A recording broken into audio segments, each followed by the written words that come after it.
But we knew better. Mom served about 175, most of them former neighborhood kids, new high school friends, families, newly marrieds, and lots of university students. They all came to perform, visit, drink hot cider, and eat donuts. By this time, all the older kids' friends were married, but they still came with their little children to trick-or-treat at our house. It was tradition. Because holidays come every year, they continually bring opportunity to enjoy traditions and renew the sense of fun, camaraderie, and meaning we feel around them. Holidays seem to provide the ideal, natural, and ongoing opportunity for being together and renewing family ties. Extended and intergenerational family activities. As you've probably noticed from the stories throughout this book, aunts, uncles, grandparents, cousins, and other extended family members can have a tremendous positive influence on the family. Many activities lend themselves to larger family involvement, especially major holiday celebrations, such as Thanksgiving, Christmas, or Hanukkah. But almost any family activity can be broadened to include extended family members. Sense the excitement of these grandparents in organizing special family times. One of our favorite traditions is our monthly family time with the extended family. Once a month, we invite our married children and grandchildren to join us, and our children still at home, for a potluck dinner and evening together. Everyone brings a part of the meal, and we enjoy eating and catching up on what's happening in everyone's life. Then we clean up and sit together in the family room. We arrange the chairs in a circle and bring out a big basket of toys for the little ones to play with in the middle while we talk. Someone usually shares a talent. Often we'll discuss some aspect of our family mission statement or something else that's important. When the little ones get tired, everyone goes home. It's a great time to be together and renew relationships. A couple in their 70s shared this. We have a tradition of having Sunday dinners at which our daughter, our only child, her husband, and their children still living at home are always guests. Each week we also invite one of the 4 married grandchildren and their family. The first week of the month, the oldest, the second week, the next, and so on. In this way, we are able to talk with each family to find out how their lives are changing, what their plans and goals are, and how we might be able to help with those plans. The desire to create this tradition came about 30 years ago when our daughter married and moved 1,300 miles away. For a long time, our communication was limited to phone conversations and visits a couple of times a year. We often thought how nice it would be if we could have her and her family over to dinner and be of help, particularly when there was illness in the family. So in our retirement years, we moved closer so that we could do just that. Our Sunday dinners have been a tradition for 13 years now. It brings us enjoyment to be able to serve, to learn about our grandchildren, to see their growth, and to be part of an extended family.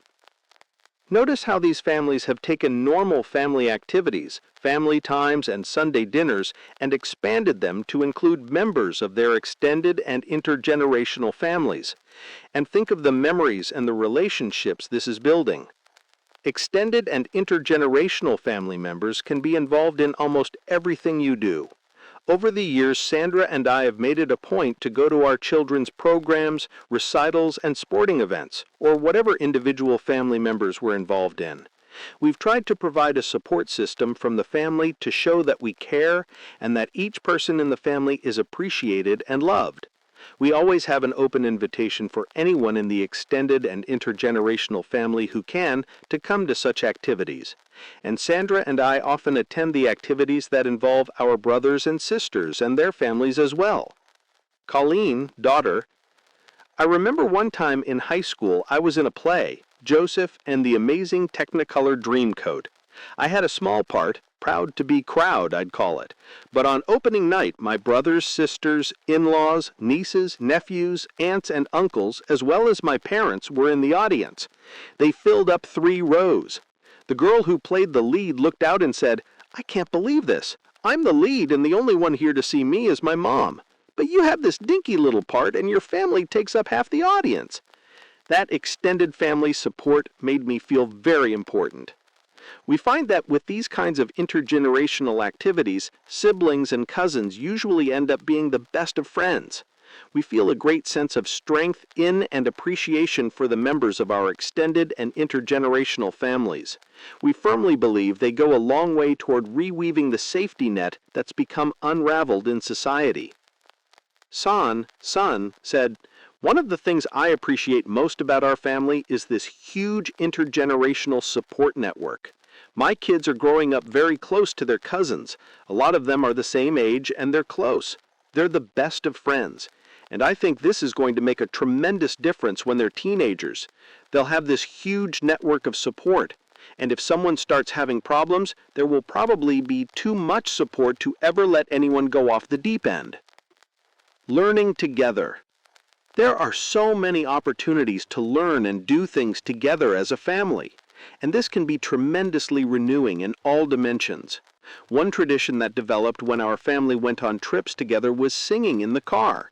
That's the way most of the kids learned the folk songs of America, the campfire songs, patriotic songs, even the verses to the Star-Spangled Banner, Christmas carols, and hit tunes from Broadway musicals.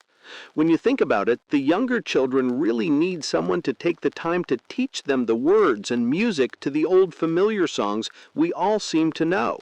Otherwise, how can they join in? Another way to learn together is to share in a family member's particular hobby or interest. Get involved in it, learn about it, read books, join associations, subscribe to magazines, soak it up, make it a focus, talk about it together. Learning together is socially and mentally renewing. It gives you a shared interest, something fun to talk about. There's joy in discovering and learning together. It can also be physically renewing when you learn a new sport or a new physical skill. And it can be spiritually renewing when you learn more about the principles that govern in all of life. Learning together can be a wonderful tradition and one of the greatest joys of family life. It also affirms that when you raise your children, you are also raising your grandchildren. Son said, "Our parents took us everywhere. We went with them on trips. Dad took us with him on speaking engagements. We were always exposed to a lot of good things, and I feel this was a real advantage for me. My comfort zone in situations is really high because I've experienced a lot. I've been camping. I've been in the outdoors. I've been in the water, swimming and water skiing. I've tried every sport at least a few times, and I consciously try to do that with my kids. If I'm going to a baseball game, I take them. If I'm going to the mall to pick something up, I take them. If I'm going outside to try to build something in the yard, I take them. I'm trying to expose them to a lot of different things in life. Another vitally important learning tradition is reading.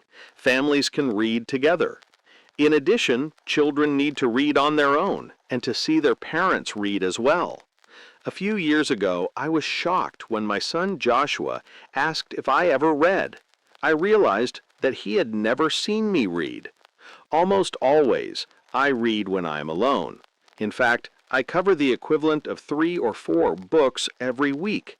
But when I am with my family, I am fully with them and I don't read. I have recently read some research which indicates that the number one reason children don't read is that they don't see their fathers read. I think this is one of the mistakes I have made over the years. I wish that I'd kept my study more open so that my children would have seen me reading more often. And I wish I'd been more conscientious about sharing what I was learning and what excited me. Sandra, one learning tradition we developed in our family was that every 2 weeks I would pile all the kids into the car and we'd go to the public library. Each person was able to get 12 books that could be taken out for 2 weeks. Each got to choose the books he or she wanted and was interested in. My main task was to make sure that the books didn't get mutilated, destroyed, or disappear during this 2-week period. I remember my fear as we tried to gather them all up for the day of deliverance. Learning together as a family is more than a tradition. It's a vital need. It is true in today's world that unless you run faster, you will get farther behind. Because in today's world, that unless you run faster you will get farther behind because the pace of life and the growth of technology are incredible. Many products are obsolete the day they appear on the market. The half-life of many professions is only 3 to 4 years. That's startling. It's scary. That's why it's so important for there to be a family tradition and culture that focuses on continual learning. One father shared this: "When I was growing up, it was very important to my parents that we all worship together. At the time, I didn't think it was important. I didn't understand why they thought it was important. But they did, so we all went to church together and sat together. And I have to admit, as young boys, we were bored together most of the time. But as I got older, I began to notice that we were more aligned as a family than was the case with a lot of my friends. We had common values and goals. We relied on one another to solve problems and find answers. We knew what we believed, what we all believed. We were together. And worship wasn't just a matter of once a week in our home. Religion and worship were treated almost as an educational process. We had lessons, formal and informal, where our parents would teach us about what was right and wrong. They would listen as we disagreed, then help us figure things out and find our own answers. But they taught us about values and faith. In addition, we had little family traditions. For example, we prayed together every evening. It was sometimes grueling to listen to my brothers go on, but as I got older, I realized how much I learned as I listened to them. I learned what was important to them, what they needed and wanted, what they were afraid of or concerned about. Now that I think about it, I realize that it really drew us all together. We also prayed and fasted in times of emergency. I remember when my grandma was in the hospital with cancer. A call went out to our entire family, aunts, uncles, and cousins. We all gathered in family prayer and fasted together for her. It gave us strength to be together. And when she passed away, it was wonderful to have everyone near. The unity was overwhelming. And although there were tears and sadness, it was a lovely, strengthening, bonding funeral. I came away from it with a special understanding and appreciation for the full circle of life, from birth to death. And I think the fact that we all share common beliefs made things much more meaningful to us. Notice how worshiping brought this family together spiritually, mentally, and socially. George Gallup reports that 95% of Americans believe in some form of supreme being or higher power, and that more than ever before, people are feeling the need to reach beyond self-help to find spiritual help. Research also clearly shows that worshiping together is one of the major characteristics of healthy, happy families. It can create context, unity, and shared understanding, much in the same way that a family mission statement does. In addition, studies have shown that religious involvement is a significant factor in mental and emotional health and stability, particularly when individuals are internally motivated. When they are extrinsically motivated, by public approval or conformity, for example, the religious context is not always benevolent. In fact, it sometimes nurtures a culture that is extremely strict and sets unrealistically high expectations, causing people who are emotionally vulnerable to experience even more emotional problems. But when the environment is focused on growth based on moral principles rather than an outward perfectionism that reinforces rule-bound rigidity, people experience greater health. The culture allows for honest recognition of moral imperfections and acceptance of self, as it also encourages acceptance of and living in harmony with the principles that govern in all life. C.S. Lewis related his own convictions in squaring his private and public selves in this way. When I come to my evening prayers and try to reckon up the sins of the day, 9 times out of 10, the most obvious one is some sin against charity. I have sulked, or snapped, or sneered, or snubbed, or stormed, and the excuse that immediately springs to mind is that the provocation was so sudden or unexpected. I was caught off my guard. I had no time to collect myself. Surely what a man does when he has taken off his guard is the best evidence for what sort of man he is. Surely what pops out before the man has time to put on a disguise is the truth. If there are rats in the cellar, you are most likely to see them if you go in very suddenly. But the suddenness does not create the rats. It only prevents them from hiding. In the same way, the suddenness of the provocation does not make me an ill-tempered man. It only shows me what an ill-tempered man I am. Now that cellar is out of reach of my conscious will. I cannot, by direct moral effort, give myself new motives. After the first few steps, we realize that everything which really needs to be done in our souls can only be done by God. In our own family, we have found great strength in worshiping together. Through the years, we have placed a high priority on attending our church services together and supporting one another in working and serving in the church and community. We found that this unites us as a family and also gives us opportunities to work together for something higher than self. We've also tried to hold our own daily devotionals in our home. We try to have some time together for a few minutes each morning to begin our day with a feeling of togetherness and inspiration. Sandra: as I was growing up, we always had family devotionals in the morning. It was a pattern. Whether we were little kids or high school students, we always got up at 6 o'clock. We'd read together, talk about needs and plans for the day, and have a family prayer. We'd have our blankets and lie down on the couches. There were times that some of us would sleep right through it until it was our turn to read. It may not have been as effective as it could have been, but we made the effort, and a lot of it sunk in. I think we all learned a lot more than we thought we did. This tradition, including the daily reading of scriptures and other wisdom literature, has been a tremendously renewing tradition for our family. This is something any family can do. Depending on your belief, wisdom literature could be anything that connects you with timeless principles. It could be the Bible, the Quran, the Talmud, Native American wisdom, or the Bhagavad Gita. It could be James Allen's As a Man Thinketh, Thoreau's Walden, or modern collections such as William Bennett's Book of Virtues, or Jack Canfield and Mark Victor Hansen's Chicken Soup for the Soul. It could be inspiring autobiographies or anthologies, insightful essays, or uplifting stories, whatever addresses the principles and values you believe in.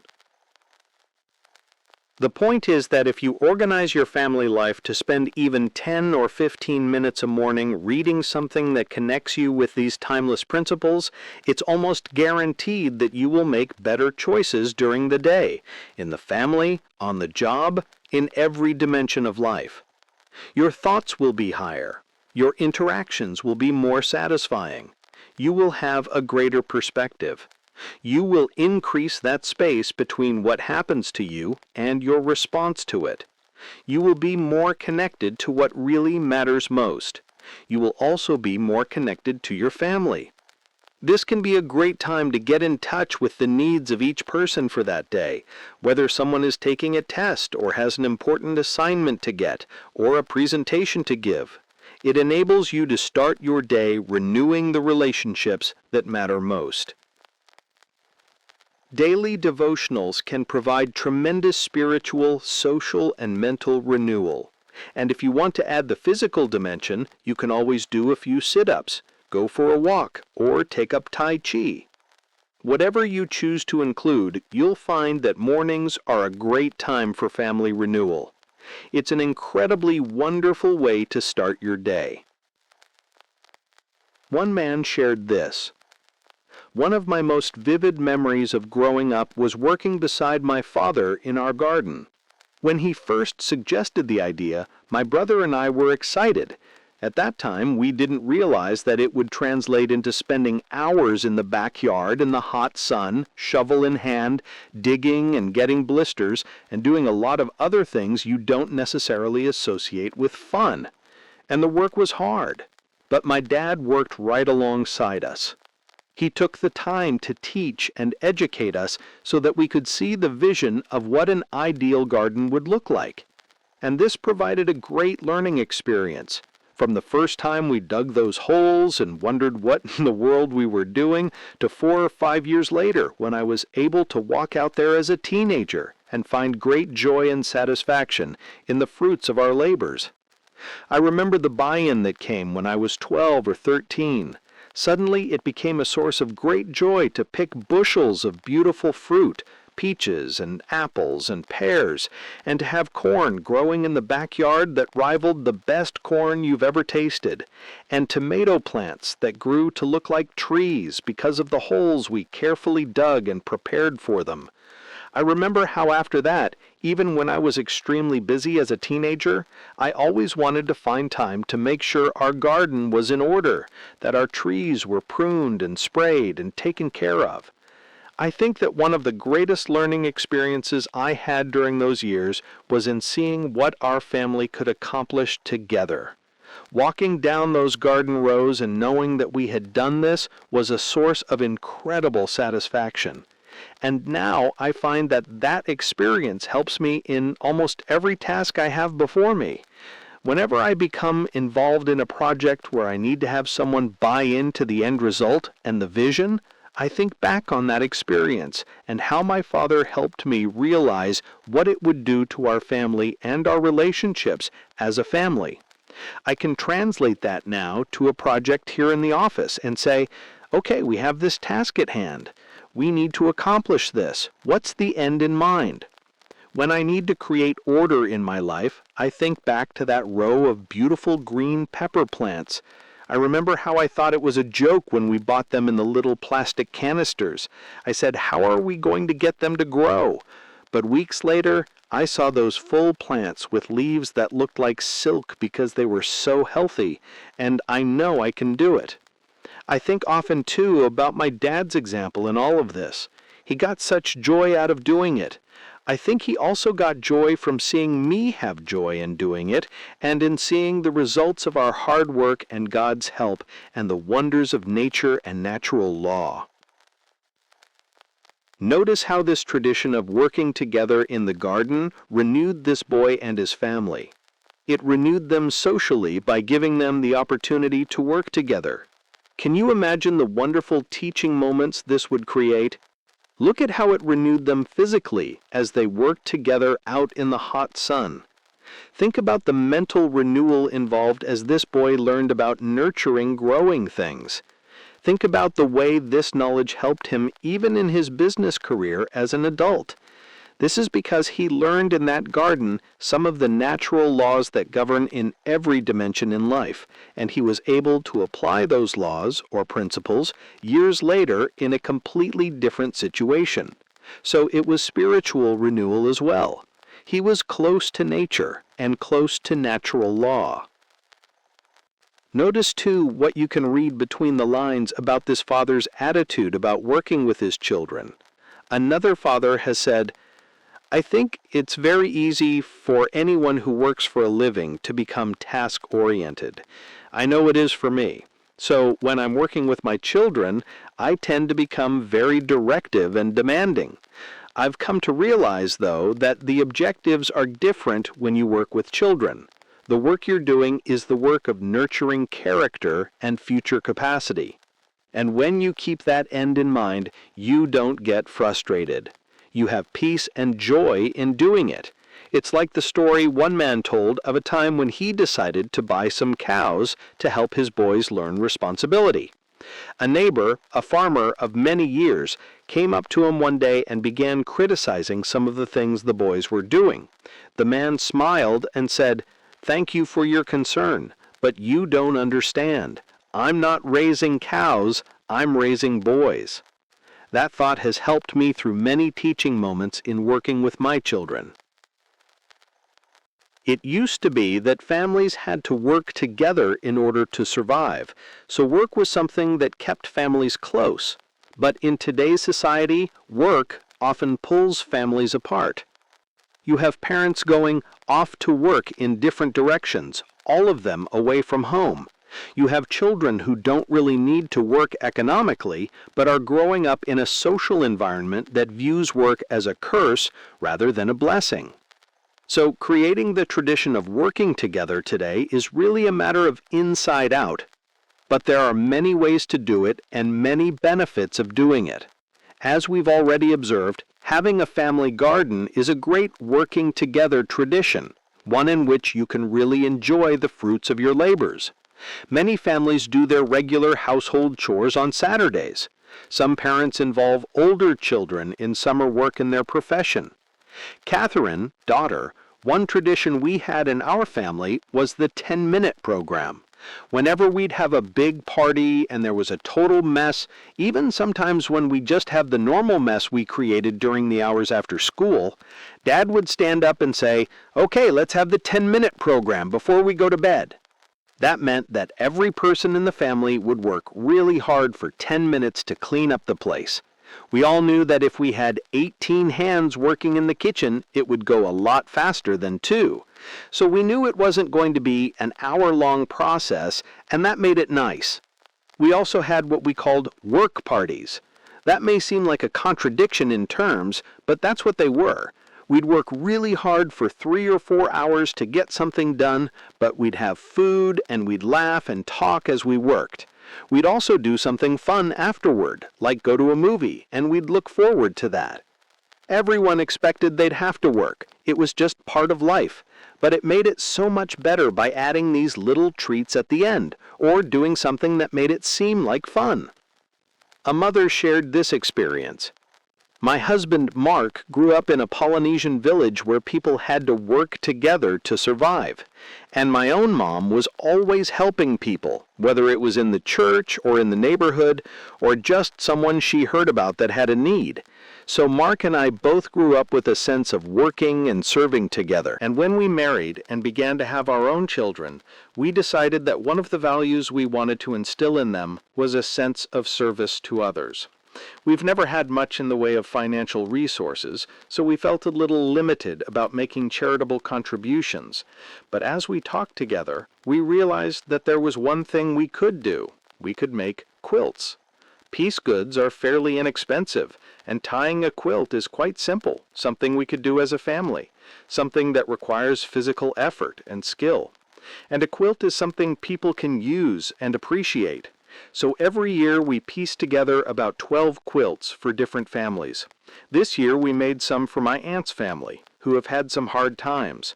We've just started one for a neighbor who's going through a divorce.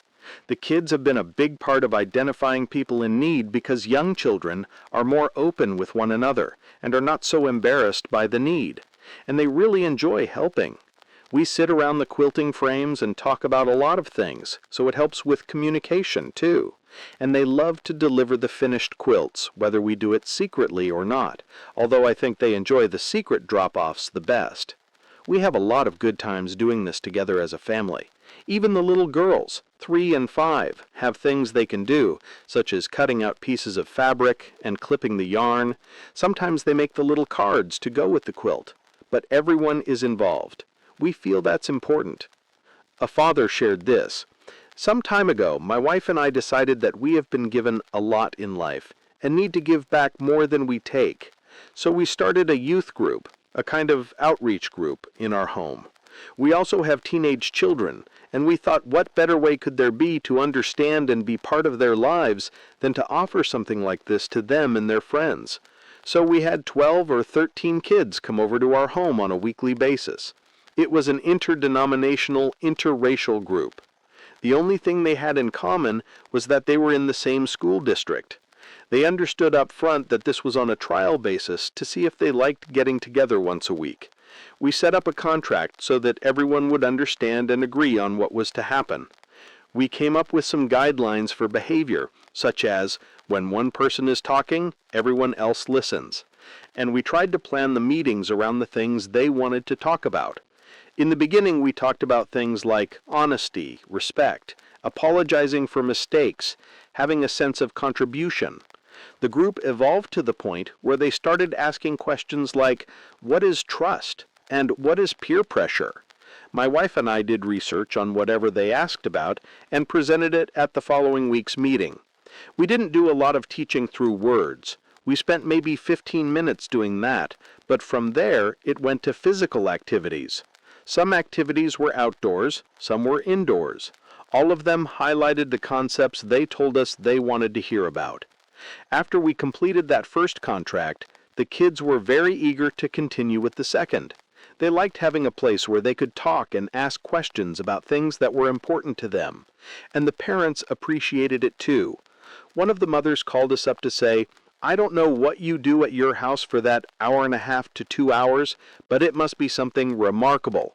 The other day I made a negative comment to my daughter about someone else, and she said, 'You know, Mom, we really don't know that girl. We shouldn't be saying that. That's just what we're hearing from someone else.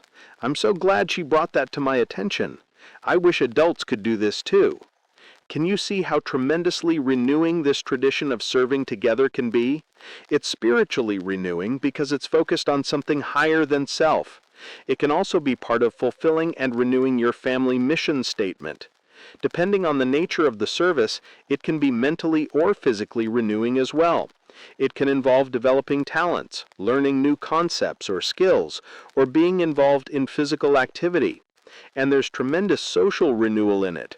Can you imagine anything more bonding, more unifying, more energizing to the relationship than working together to accomplish something that is really meaningful and worthwhile?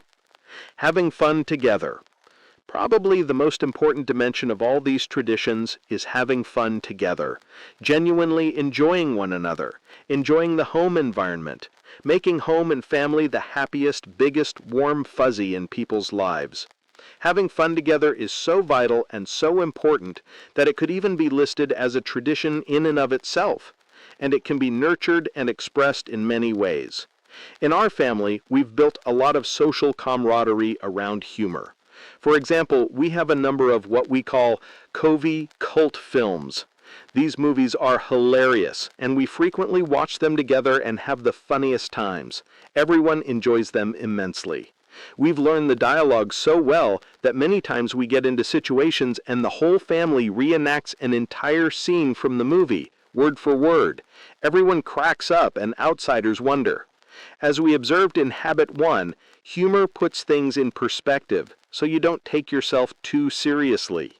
You don't get hung up on small issues or other little irritating things that can be divisive and create polarization in the family. Sometimes it takes only one person to inject a little humor into the situation and change the entire course of an event or turn an otherwise mundane task into an adventure. Maria, daughter, I remember when we lived in Hawaii, Dad used to give Mom Saturdays sometimes to recover from all of us. He'd say, "Okay, kids, today I'm taking you all on adventures." We'd never know what the adventures were going to be. We were so excited. We didn't know this until later, but he'd make them up as he went along. The first adventure might be to go swimming in the ocean. Then we'd go to Goo Store and everyone would get an ice cream cone. Then we'd hike a little trail. There might be 7 adventures in all, and each of them would be a big event. I also remember Dad taking us to the swimming pool and playing with us for hours, just throwing us around. He was crazy. He had no inhibitions, no embarrassment at all. A lot of parents won't play with their kids, but Mom and Dad were both very fun-loving and would always play with us and do things with us. David, son, I remember when it would be Dad's turn to drive the carpool. We'd have this whole car full of kids, and Dad would do the funniest, the craziest things. He'd tell jokes, he'd get people to recite a poem or sing a song. He always had everyone in stitches. As we got older, we would sometimes feel embarrassed by his behavior.